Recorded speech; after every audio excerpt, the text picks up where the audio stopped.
bawat hakbang, kabutihan ang dala. Good morning, good morning. So for today's video scout muna tayo.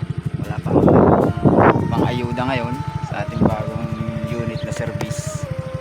At least tayo ay nakakaganito na, nakaka-scout ulit tayo. So dito pala ako ngayon sa Del Maro, no? Hindi ko lang sa kasama ko dyan lang, Del Maro. So yan, may kita mo naman ng kapalayan. Grabe guys, ganito kalawak ang palayan dito. Yan guys, shout out po sa inyong lahat.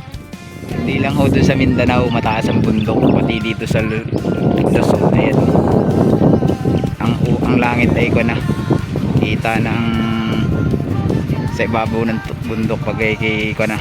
Sabi la ay piso lang ang pamasahe. Ayan. Grabe. Ngayon ho ay ating i-scoutin nito, ikot-ikotin natin to habang tayo ay wala pa namang ayuda.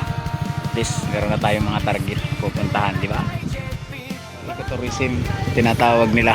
Ayan o, kahita ninyo yan, kitang kita pa rin yung bundok pero napakalayo na inikot natin. So papasukin natin to papunta ron. Hindi ko alam kung anong madadaanan natin dito.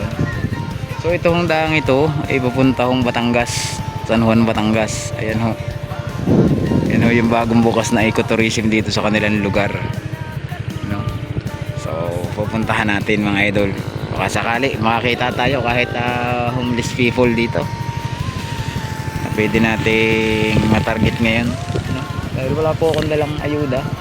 Ang talagang target ko ngayon ay mag-scout lang, makaikot, no?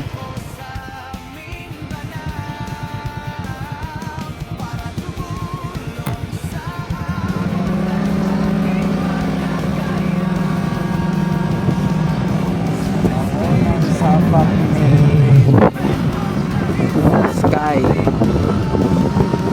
sa ating scout. May pangalan ho yung ating sasakyan, Sky. Magana ho lahat.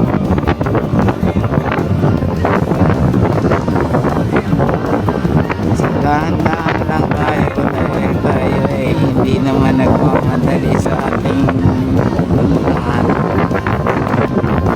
Nakita ko lang din sa inyo, ecotourism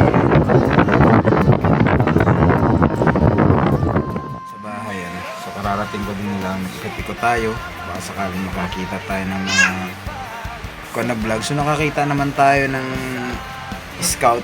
Hindi ko lang binlog kasi wala pa akong pangbigay, no? Hintay pa tayo pag meron ulit tayong may bigay na pang ayuda, babalikan siguro natin. So yun yung ating dinaanan kanina. Tulong at pag-asa sa lahat ay ibinabahagi niya. Ngiting